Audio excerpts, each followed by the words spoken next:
everyone, hi I Purvi welcome to our personal tutor channel. आज हम लोग कक्षा 8 वसंत का 18वां पाठ पढ़ेंगे, टोपी। तो चलो शुरू करते हैं पाठ। एक थी गवारेन मतलब गोरैया और एक था गवरा नर गोरैया। दोनों एक दूजे के परम संगी। जहाँ जाते जब भी जाते साथ ही जाते, साथ हंसते साथ ही रोते, एक साथ खाते पीते एक साथ सोते। भिनसार होते ही भिनसार होते ही खोते से निकलकर पड़ते दाना चुगने और छुटपुटा होते ही खातों में आ घुसते। थकान मिटाते और सारे दिन के देखे सुने में हिस्सेदारी बटाते। एक शाम गवारिन बोली, आदमी को देखते हो कैसे रंग बिरंगे कपड़े पहनते हैं, कितना फफता है उन पर कपड़ा, खाक फफता है। गवरा तपाक से बोला, कपड़ा पहन लेने के बाद तो आदमी और बदसूरत लगने लगता है आज लटजीरा चुग रहा हो। ग्वालिन बोल पड़ी, कपड़े पहन लेने के बाद आदमी की कुदरती खूबसूरती ढक जाती है। गौरा बोला, अब तू ही सोच, अभी तो तेरी सुरंग काया का एक एक कटाव मेरे सामने है। रोवे रोवे की रंगत मेरी आंखों में चमक रही है। अब अगर तू मानसू की तरह खुद को सरापा ढक ले तो मेरी सारी खूबसूरती ओझल हो जाएगी कि नहीं। कपड़े केवल अच्छे लगने के लिए नहीं, ग्वारिन बोली, मौसम की मार से बचने के लिए पहनता है आदमी। तू समझती नहीं, गौरा हंसकर बोला, कपड़े पहन पहन कर जाड़ा गर्मी बरसात सहने की उतनी सकत की जाती रही है और इस कपड़े में बड़ा लफड़ा भी है। कपड़ा पहनते ही पहनने वाले की औकात पता चल जाती है। आदमी की हैसियत में भेद पैदा हो जाता है। फिर भी आदमी कपड़ा पहनने से बाज नहीं आता। ग्वारिन बोली, नित नए नए लिबास सिलवाता रहता है, यह नीरा पोंगापन है। गौरा बोला, आदमी तो लिबास से फकत लाज ही नहीं ढकता, हाथ पैर जो चलने फिरने काम करने के वास्ते है उन्हें भी दस्ताने और मोजे से ढक लेता है। सिर पर लटे हैं उन्हें भी टोपी से ढक लेता है। अपन तो नंगे ही भले। उसके सिर पर टोपी कितनी अच्छी लगती है। गवारियाँ बोली, मेरा भी मन टोपी पहनने का करता है। टोपी तू पाएगी कहाँ से? गौरा बोला, टोपी तो आदमियों का राजा पहनता है। जानती है एक टोपी के लिए कितनों का टाट उलट जाता है। जरा से चूक हुई कि नहीं, टोपी उछलते देर नहीं लगती। अपनी टोपी सलामत रहे इसे फिक्र में कितनों को टोपी पहनानी पड़ती है। मेरी मान तो तू इस चक्कर में पड़ ही मत। गौरा था तनिक समझदार, इसलिए शक की, जबकि ग्वारिन भी जिद्दी और धून की पक्की। ठान लिया सो ठान लिया, उसको ही जीवन का लक्ष्य मान लिया। कहाँ गया है चाचा वहारा? मालूम के मुताबिक अगले दिन दोनों घुरे पर चुगने निकले। चुगते चुगते उसे रुई का एक फाहा मिल गया। गवारियाँ मारे खुशी के घुरे पर लौटने लगी।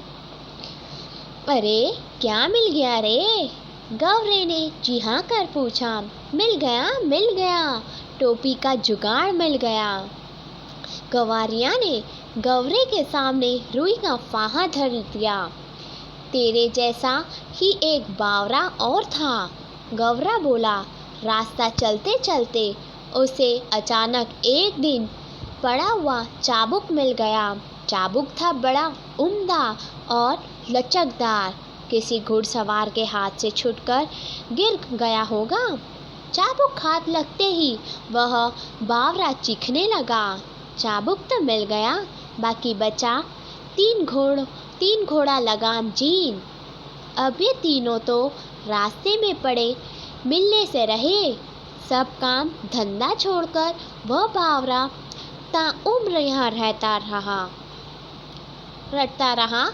बाकी बचा 3 घोड़ा लगाम जीन। गौरा उसे समझाते हुए बोला, इस रुई के फाहे से लेकर टोपी तक का सफ़र तुझे कुछ अता पता है? बस देखते जाओ अब कैसे बनती है टोपी। गौरैया रुई का फुआ लिए एक धुनिया के पास चली गई और बड़े मुनहार से बोली, धुनिया भैया इस रुई के फुओं को धुन दो। धुनिया बेचारा बूढ़ा था। जाड़े का मौसम उसके तन पर वर्षों पुरानी तार हो चुकी और मिर्जई पड़ी हुई थी। वह कांपते हुए बोला, तू जाती है कि नहीं? देखती नहीं अभी मुझे राजा जी के लिए रजाई बनानी है। एक तो यहाँ का राजा ऐसा है जो चाम का दाम चलाता है, ऊपर से तू आ गई फोकट की रुई धुनवाने। उज्र ना करो भैया, ग्वारियाँ बोली, मैं तुम्हें पूरी उजरत दूंगी। इसे धुन दो भैया, आधा तू ले ले, आधा मैं ले लूँगी। दुनिया को अपनी ज़िंदगी में आज तक इतनी खरी मजूरी कभी ना मिली। 16 आने में 8 आने मजूरी तो इसके लिए सपना थी। वह झट तैयार हो गया। खर्चों उसकी ताती बच उठी। उसने बड़े मन से रुई धुनी। लो इसे। उसमें से आधा धुनिए ने ले लिया और आधा गवारेन ने। इससे उत्साहित गवारिया एक कोरी के यहाँ गए और कहने लगे, कोरी भैया इस धुनी रुई से सूत काट दो।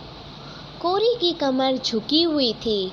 उसने बदन पर छज्जी हो चुका एक धुस्सा डाल रखा था। वह बड़ी अनिच्छा से बोला, तुम लोग यहाँ से भागते हो कि नहीं?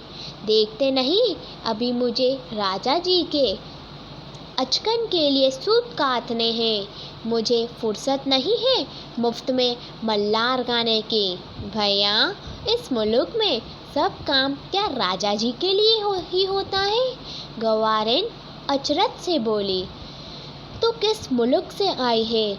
कोरी ने उसे भर आँख देखा। जानती नहीं यहाँ का चलन खट मरे बर्धा बैठा खाए तुरंग।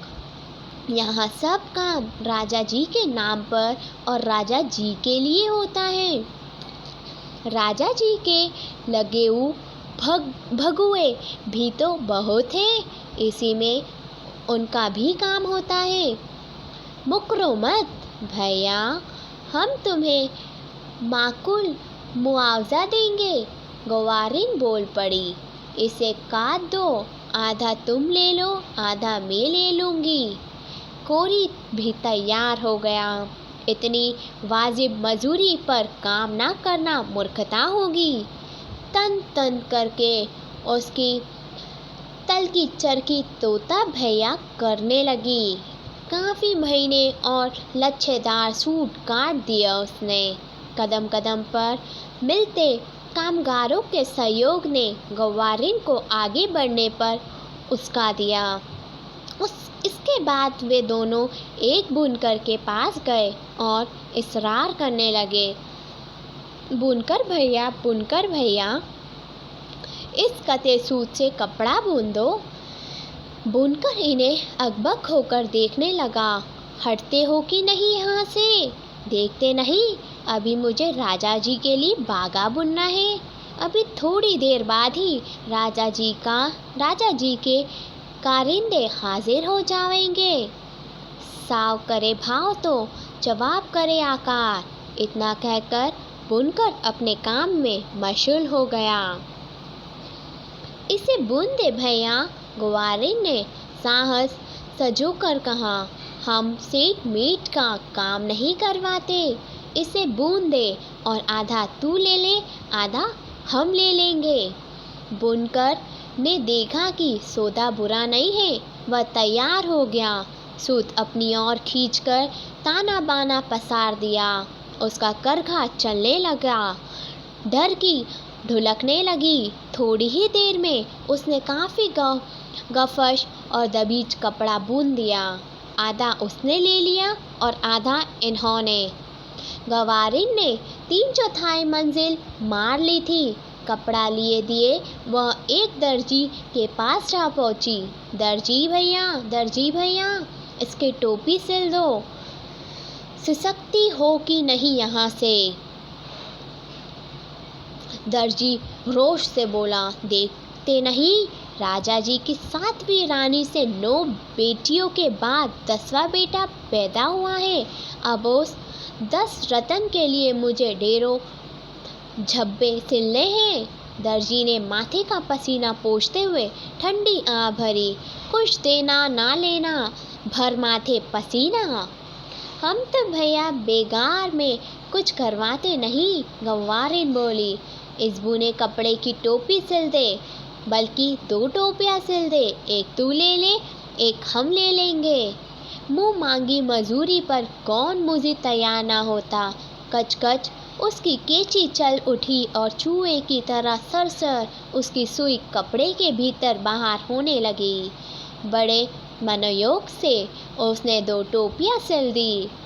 खुश होकर दर्जी ने अपनी ओर से एक टोपी पर 5 फुदने भी जड़ दिए। फुदने वाली टोपी पहनकर तो ग्वारिन जैसे आपे में ना रही। रेड टांगों पर ही लगी नाचने, फुदक फुदक कर लगी गौरा को दिखाने। देख मेरी टोपी सबसे निराली, 5 फुदने वाली। वाकई तू तो रानी लग रही है। गौरे को भी आखिरकार कहना पड़ा, रानी नहीं राजा कहो, मेरे राजा। गवारियाँ ऊंचा उड़ने लगी। अब कौन राजा मेरा मुकाबला करेगा?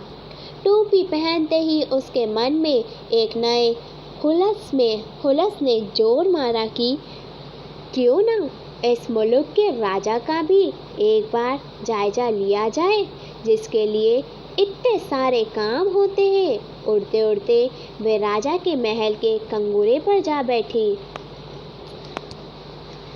उसी वक्त राजा अपने चौबारे पर टहलुओं से खुली धूप में फुलेल की मालिश करवा रहा था। राजा उस वक्त अंधनंगा बदन और नंगे सिर था। एक टहलुआ सिर पर चंपी कर रहा था, तो दूसरे हाथ पांव की उंगलियां फोड़ रहा था, तो तीसरा पीठ पर मुक्की मार रहा था, तो चौथा पिंडली पर गुद्दी काट रहा था। ग्वारिन कंगूरे पर से चिल्लाए, मेरे सिर पर टोपी, राजा के सिर पर टोपी नहीं, राजा के सिर पर टोपी नहीं।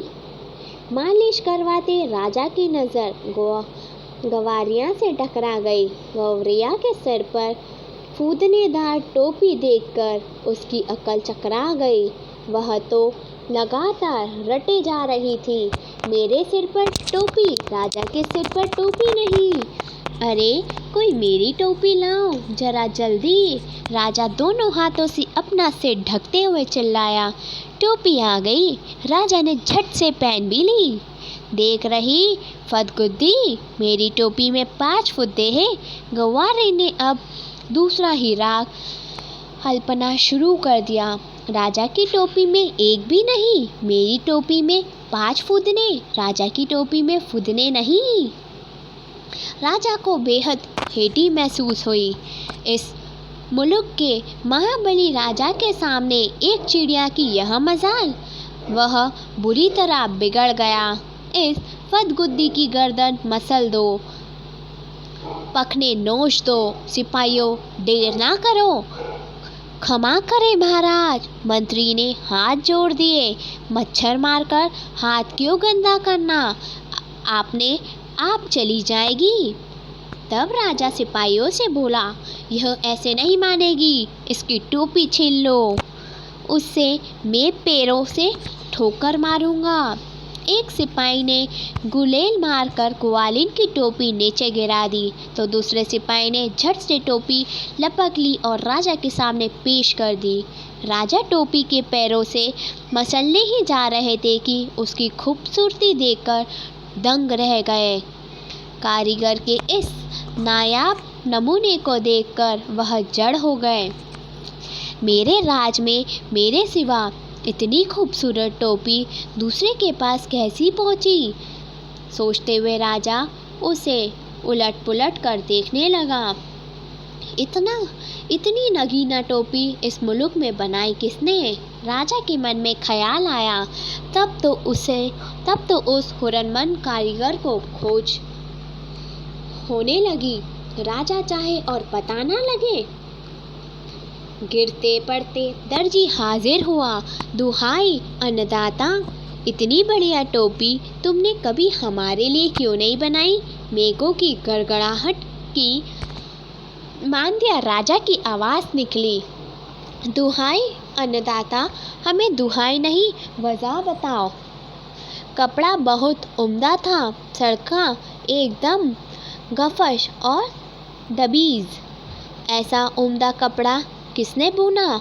ना कि मानिंद राजा फूक मारने लगा। गिरते पड़ते बुनकर हाजिर हुआ। माफ़ी बख्शे सरकार। माफ़ी नहीं, वजह बताओ। सूत बड़ा उम्दा था सरकार, एकदम महीन और लच्छेदार। इतना महीन सूत किसने काटा? शेर की मानिंद राजा ने दहाड़ मारी। गिरते पड़ते कारी कोरी हाजिर हुआ। जान बख्शे महाराज। जान नहीं, वजह बताओ। रूई बड़ी बेहतरीन थी सरकार, एकदम बादलों की तरह धुनी हुई।